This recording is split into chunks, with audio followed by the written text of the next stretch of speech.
I think the thing that people can hold against her, what she did to survive in Auschwitz. I never say that word right, so let's get used to that. Anybody, talking that mess, let me hear you say it 20 times fast, and then I'll say, all right, I feel you. But I never be able to say that word. So be with me, pray for me, fast for me. You want me to love you, but you don't love me now. Why should I give my heart to you? We gonna shut that motor down. I've been searching for you for a long time now, but you've left my heart's vision. Now you want me to stay in your life. That won't happen again. No, you said no. I said no. Can't blame you. No. I like that book. Really? I like you, Banks, but come on, man. I like that book. It's back up on ya. My name is Charlie Ray Crawford, and I want to talk about a book. Right? It is a book by Heather Morris, author Heather Morris, and the novel is called Cilka's Journey. How can you begin to talk about a book like this? How can you begin to condense? There's just so much to talk about here. We know about the horrors that Nazi Germany inflicted on the Jews and things like that. There's literally life or death with every situation and with every decision that she has to make. And so it's like a woman who knows that her time on this earth is like limited, so she's rushing to do the most good, and it's like PTSD almost. And not only with that, she has to control herself to survive. Again, what's happening? I'm on Libby, right? And I'm gonna tell y'all what the summary says. Cilka is just 16 years old when she is taken to Auschwitz-Birkenau concentration camp in 1942, where the commandant immediately notices how beautiful she is. Forcibly separated from the other women prisoners, Cilka learns quickly that power, even unwillingly taken, equals survival. When the war is over and the camp is liberated, freedom is not granted to Cilka. She is charged as a collaborator for sleeping with the enemy and sent to a Siberian prison camp. But does she really have a choice? And where do the lines of morality lie for Cilka, who was sent to Auschwitz when she was still a child? In Serbia, Cilka faces challenges both new and horribly familiar, including the unwanted attention of the guards. But when she meets a kind female doctor, Cilka is taken under her wing and begins to tend to the ill in the camp, struggling to care for them under brutal conditions. Confronting death and terror daily, Cilka discovers a strength she never knew she had. And when she begins to tentatively form bonds and relationships in this harsh new reality, Cilka finds that despite everything that has happened to her, there is room in her heart for love. I think Cilka was an exemplary character to lead the charge. It was an amazing book. That's all I can say. Amazing book and moving. So right away, I will say that I think the author is great at staying on the important topics, right? The importance in the scene. And when something isn't, satisfied, she stays on it. She harps on it until I believe we're ready to move on. And so she know good and well the promises that she's made, the questions that derive in us from reading. Another thing I would say she's good at is building up tension, right? That suspense in a lot of the scenes. I think she does amazing with character soup, right? They say that's a flaw when it comes to prose or structuring your book, but she does really well. There's a bunch of characters in this book. The character Cilka, she stays in a hut, I believe 29, and there's a bunch of women in there, but she only mentions the ones that we're going to see over and over and over again. But the feel is that there's still a bunch of people in this room, and she does really well with that. When it comes to even her adjectives, right, her adverbs, her metaphors and similes, they're just shrouded in despair and sadness, right? She chooses these supplementary words that come with the main purpose of a sentence very, very well. And she surrounds you in the exact feeling she wants you to feel in any particular scene, right? So, you know, when you think about Nazi Germany and then you read in something that says the disinfectant smells assault their nostrils, well, you know, she didn't have to say the assault, you know what I mean? She describes, you know, the smells of disinfectant, which usually smells, you know, it can be smelling good to a lot of people. It assaulted their nostrils. And so that's just one example. Be ready to be immersed in the writing to ground you. When it comes to the setting, again, this is in Serbia, and it's in the middle of the Arctic Circle. So the winters are the harshest, right? People working on mines, and people have just the craziest jobs, summer or winter, and all kind of harsh, what do you call it, elements. How they have to move, how they have to maneuver, where they have to go each morning, where they can't go, where the men are staying, and things like that. You get to see where she's sleeping, and where the close friends are sleeping in relation to where she is, and what a group of women these end up being, you know. Some that you're not gonna like in the beginning, you're gonna start liking, and some that you may, you know, have no big problems with in the beginning. You're gonna become, you know, a little mad at them as well. It's not as strict, of course, as the concentration camp in Auschwitz that Cilka survived from, and that's the main theme right there, that she's just trying to survive. And speaking of theme, again, the underlying theme of a lot of people who comes from that background over there during that time, right? You know, you read the Anne Franks, you see the Schindler's Lists and things like that. It's to survive, you know what I mean? It reminds me of what Stephen, okay? It reminds me of what Steve Harvey said about, you know, the troops and everything that are overseas. He said, hey, look, do whatever you can to come home, right? To do whatever you got to do to survive. You got to come home to your family. And you'll see a lot of that mentioned in this story. The things that she's done, whether she's necessarily proud of them or not, whether she's badgered, whether she's threatened about bullied by them, whatever, she did what she had to do to survive at the age of 16, okay? And so it's just one of those things to ponder over. And so even with the theme, you know what I mean, if I can match that in or bring that in with the tone of the book, all you feel is despair. You know what I mean? There may be some laughter, some smiles and things like that, some light conversations with people just passing the time, but that's all you feel is despair. And it bleeds in every sentence, in every word, in every paragraph. And you know, what's amazing though about this human condition that we find ourselves in, right? You know what I mean, when we're born, is that there's a thin line of hope that goes along with the overarching feeling of misery and just emotional agony that these people had to endure. It's a very serious read.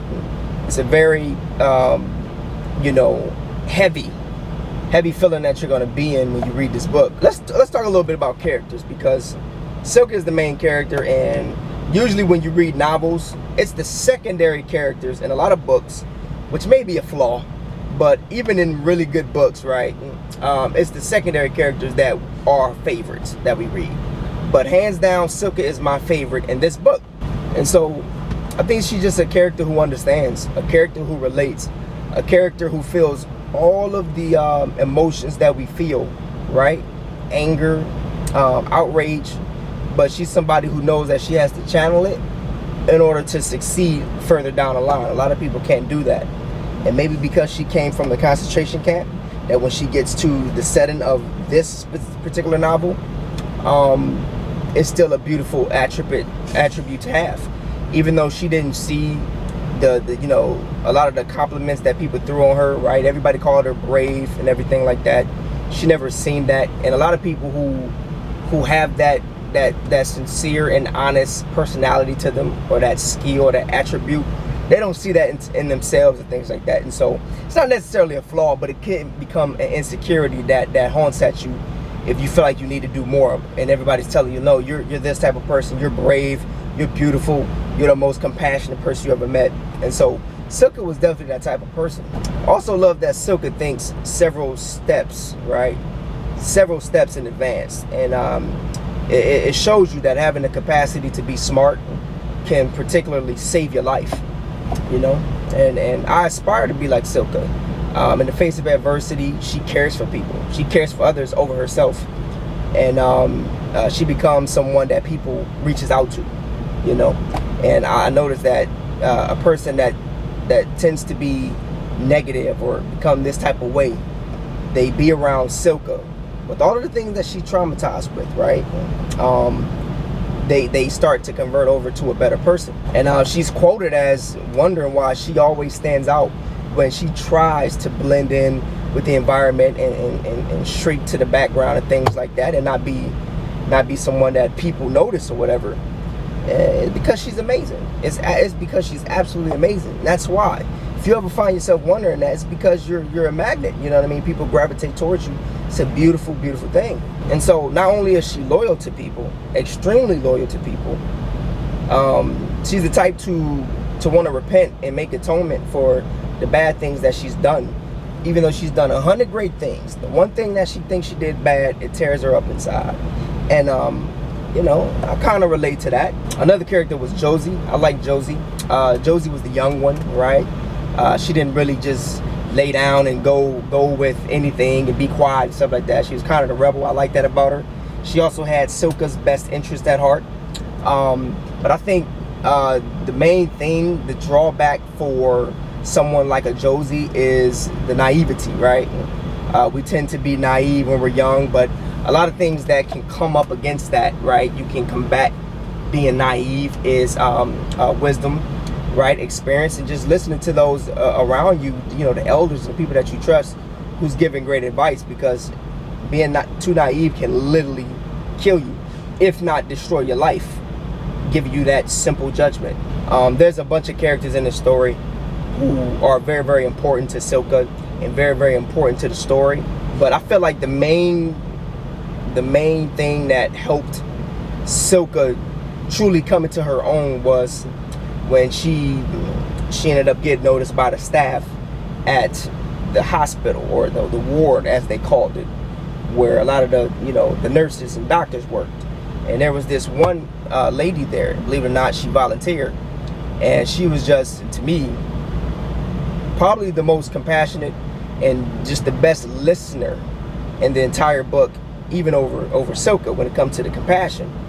Of course, it's debatable, but this woman chose to be there. I think she was the head nurse, and she saw something in Cilka that Cilka didn't see in herself, and she got Cilka that good job to where she can provide, let's say, better food and things like that for the people, for the girls in her hut.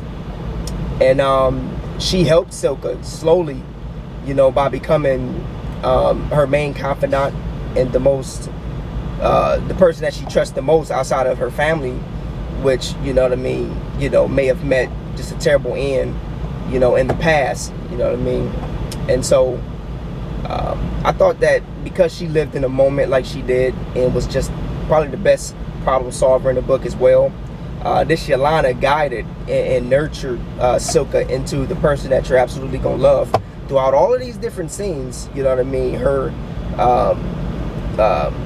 Cilka, that is, going to a lot of the scenes where there's an injured person or whatever, and she has to think quick on her feet and stuff like that. It was literally because of Yelena's nurturing support and just encouragement and just mentorship and things like that. It's getting hot up in here. It's getting very hot. And so because of the nature of the beast being the Holocaust, the privilege that is granted to the author comes with, gratitude and the less severe scenes that we readers get to read. And so, be welcomed and be comforted by that reality.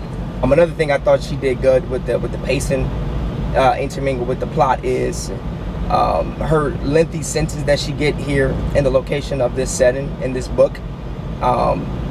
You know what I mean? Time passes gracefully.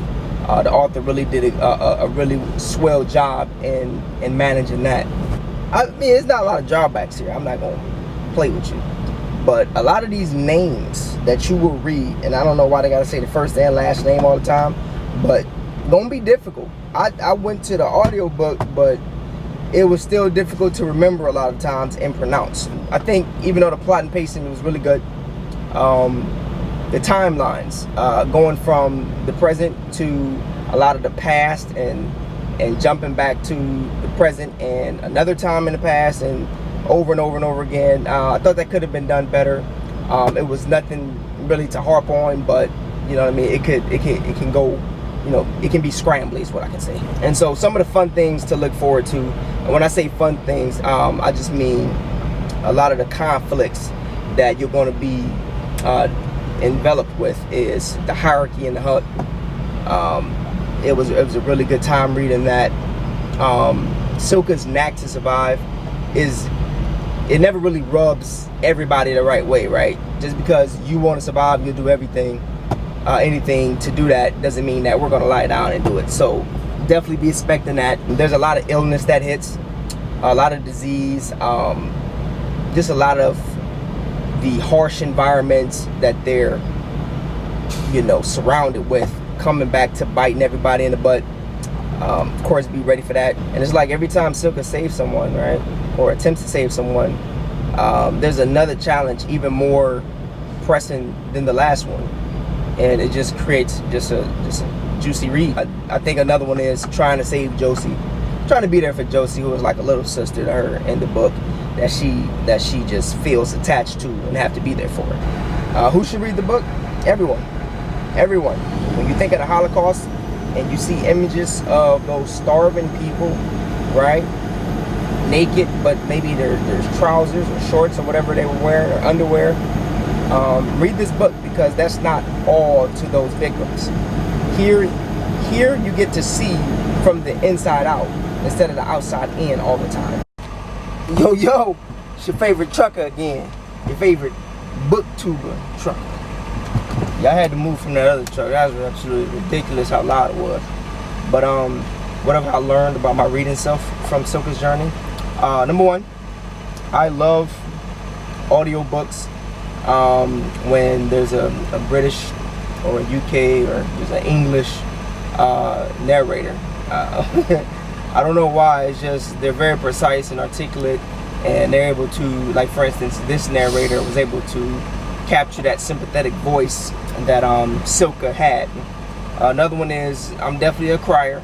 If something is extremely profound and I feel like it can shift humanity if everybody reads it, oh yeah, I'm gonna shed some tears. No shame in my game. And number three is probably, I figured out why I like certain books. I love to see, you know, that sort of, that group of friends in a book, right? Or a book with a large group of people, because I love to see how we react in community. There's definitely some triggers. Be careful when you go into this book, because there's some stuff that can creep up on you if you have emotional baggage. Of course, the Holocaust, slavery, imprisonment, things like that. I was ashamed to be a damn man, you know what I mean, reading this book. It's a lot of evil dudes in here, you know what I mean, taking advantage of the women. There's loss, there's death. There's a lot of insecurities with the uncertainty, just fear of intimidation.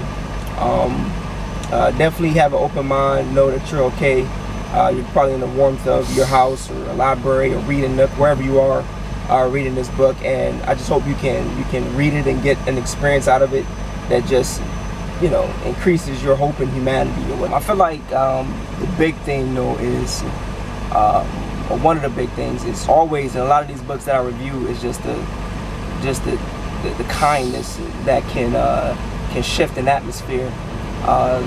Cilka met Josie first on the train over to their lockdown there in Serbia, there at Hut 29, and the fact that it was extremely cold and quiet and everybody was hungry and silent and weeping or whatever.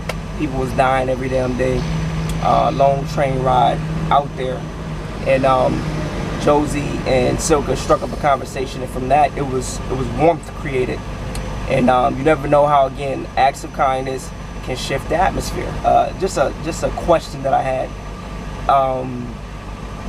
Is dying, standing up for what you believe in, really a cop-out? You know what I mean? Is it a sellout? And I say it can be. I say it can be. If you have the capacity for knowledge and ingenuity to get out of a situation, and you know you have that, right? To overthrow the Lord rulers or the evil people, then it's kind of your duty to see that, instead of just going the route of, okay, I'm gonna be a martyr. No, I'm gonna lay back. I'm gonna control myself. I'm gonna play chess in a way, overthrow it, and if I die because of that, it's kind of better, right? What do you think about that, right? Martyrdom is something noble to look on, right? There's tons of martyrs, but if you know you have the capacity for getting to the bottom of things and freeing a lot of people, then I feel like it can be your duty. What say you? There's always one, right? And what I mean is, there's always what you're looking for, right? Bullies, compassionate people, the zealous, people who want to shrink back, problem solvers, whatever you're looking for, there's always one. I guess the lesson there is always look for what you're gonna need, you know what I mean? Because we always fit into roles, and so also which one will you be when adversity falls? Even in the most hate-filled environments, there are good people. There will be good people who cares. She definitely was a Jesus figure to me. She took the rap for everyone, for almost everyone. There'll be a time where you be like, come on, Cilka, help yourself. Come on, help yourself. You can do this one. And she'll go help someone else. Will you do that? Do you have the guts to do that? And so lastly, my little nugget here, doing for others is the only, capital O, is the only way to accomplish what we all want. It's the most beautiful path, at least to me. I gave this book a 5 out of 5 stars. Heather Morris, shouts out to you. You're a beautiful writer. I saw what you were trying to say. I saw what you were trying to get at. There were a lot of things that Cilka done, and of course the big thing, the thing that made me cry, right? The thing she was working up towards. And even though the book continued some more after that, I felt absolutely hopeful in humanity all over again. And it was a beautiful thing. It was a beautiful story that I was, introduced to here with Cilka's journey. And I'm proud to have read it. And I hope everybody else, reads it. It's hot today, but I'm gonna chill. I hope everybody else who reads this book can get out of it what I got out of it. I'm that way. So, peace. Charleroi out.